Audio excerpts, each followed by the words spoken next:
We got black queer folks in our community, in our families.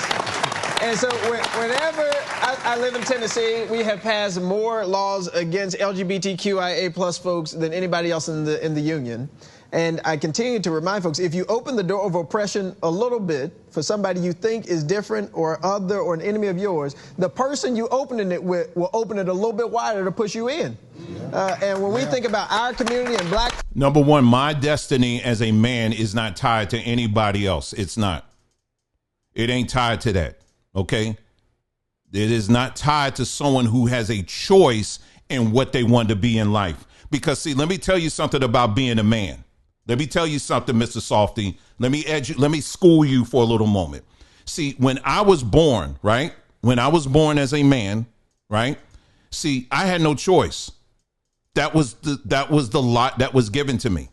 I had no choice. So that meant whatever I faced as a man, as from a boy, growing all the way up, I had to face that as a man. I couldn't retreat to any corner and say, oh, well, maybe I'll transform. Maybe I'll be like Superman. I used to watch Superman and he would go into the telephone booth and he would put on the cape and now he's strong. Black people didn't have a phone booth that we could retreat to turn into somebody else. We had to deal with what was given to us, especially black men. And you want to say that so we had to deal with that and we had to take that head on. And you want to compare what we had to go through to someone who makes a choice on what they want to be, and then they can choose later on, oh, I don't want to be that anymore. We didn't have that luxury, and we don't have that luxury. But this is what they want to compare you. They want to lower you down to try to say that, well, you know, if they ain't free, then you ain't free. And no, it ain't. No, that's it. I earned these stripes. You hear what I'm saying to you? And many of you out there as well, black man, black woman, you earned yours too. Don't let these people try to compare you to someone who got choices and all kinds of decisions and stuff that they can make on the fly. You didn't have those choices. Now, I'm speaking of black men, but I'm saying that to black women, too.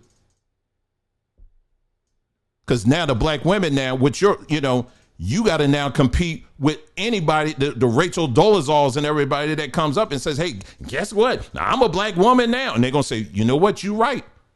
And then you got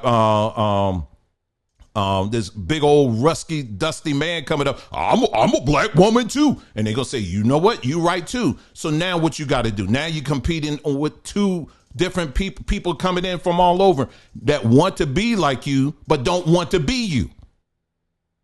But it's all fun and games because, oh, she looks just like us and she's an AKA, but you ain't thinking this far. So let me help you to look a little bit further because you clearly ain't seeing it. And these soft people, they certainly ain't looking at that. You're going to have a circus. You're going to have a whole comedian up here trying to convince you and tell you, well, black man, let's talk about it.